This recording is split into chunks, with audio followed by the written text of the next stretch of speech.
पावसाळ्याची रात्र होती. आकाशात विजा कडाडत होत्या. वारा इतका जोरात होता की झाडंही थरथरत होती. त्या रात्री विठ्ठल नावाचा एक गुराखी आपल्या शेळ्या शोधत डोंगरात फिरत होता. संध्याकाळी त्याच्या कळपातील 10 शेळ्या अचानक गायब झाल्या होत्या.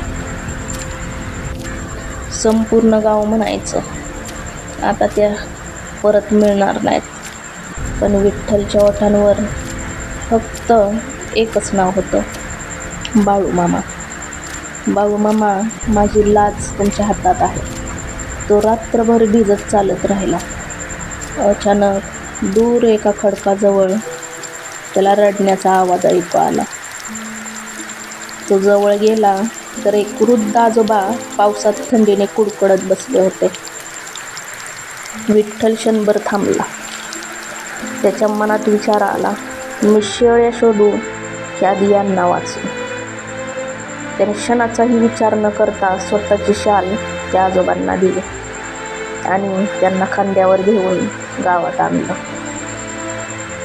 घरच्यांनी विचारलं, स्वतःचं नुकसान झालंय तरी दुसऱ्याला का वाचवलंस? विठ्ठल शांतपणे म्हणाला, बाळूमामांनी नेहमी शिकवलंय, आधी माणुसकी. दुसऱ्या दिवशी पहाटे गावभर एकच बातमी पसरली.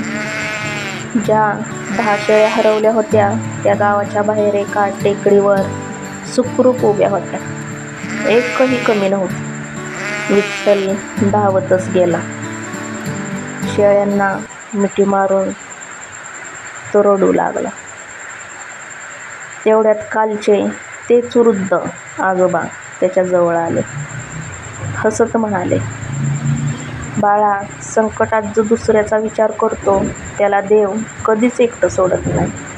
हे बोलून ते शांतपणे पुढे निघून गेले. विठ्ठल त्यांना थांबवायला मागे धावला, पण काही अंतरावर गेल्यावर आजोबा कुठेच दिसले नाहीत. त्या दिवसापासून विठ्ठल रोज एकच गोष्ट सांगू लागला, बाळूमामांवर श्रद्धा म्हणजे फक्त नवस नाही, संकटातही माणुसकी जपणं हा त्यांचा खरा आशीर्वाद आहे.